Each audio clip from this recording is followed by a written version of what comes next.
Thank you very much, and good morning everyone. I am very honoured to speak to you today and give a brief overview of a few things which have been happening in my last 12 months as Chair of the Veterinary Nurses Council. In my speech last July, I looked at where the veterinary nursing profession had come from and what had been achieved.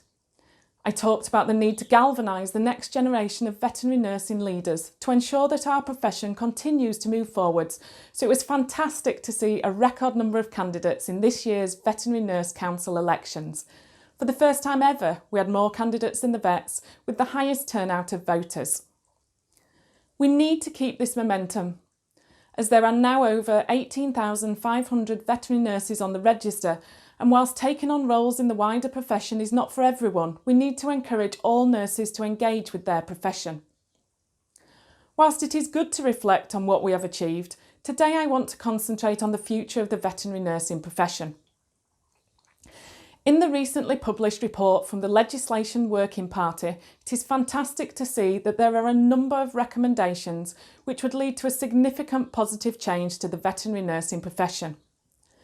These include protection of the VN title, separating employment from delegation, and enhancing the role of the veterinary nurse. The RCVS is also exploring additional recommendations to enhance the VN profession, including research into VN prescriber role. However, the publication of this report is just the first step. Later this year, there will be a full consultation with the professions and the public. This is the opportunity for all nurses to provide their feedback, and I urge every nurse to read the report, complete the consultation, and encourage their colleagues to get involved as well. Things will not change if we sit back and rely on someone else to make it happen. We all have a part to play in the future of veterinary nursing. One of the highlights of being VN Council Chair is leading the VN Day, our admission ceremonies at which veterinary nurses new to the register are formally welcomed to the profession and invited to make their professional declaration in front of family and friends. Unfortunately, due to social distancing requirements, we have been unable to hold VN Day so far this year.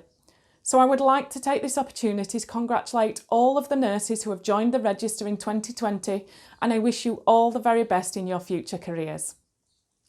Social distancing measures also meant that some OSCE examinations had to be cancelled, resulting in some students being delayed in completing their qualifications and entering the register. I appreciate that this has been a difficult period for many students and their tutors. We worked hard and considered all feedback to establish an alternative assessment whilst ensuring that we maintained the standards. Thank you to everyone who contacted us to share their views.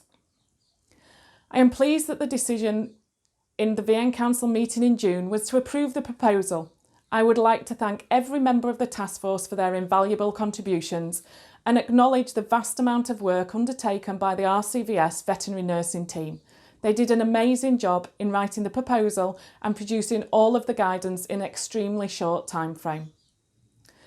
The Veterinary Nurses Council has also continued to work with the British Veterinary Nursing Association on the VN Futures project. It is great to see that the advanced veterinary nursing qualifications which were approved last year are now being delivered by universities. Thanks to the RCVS web team, the VN Futures project also has an excellent new website which provides all of the details and updates on the initiative and is well worth a look.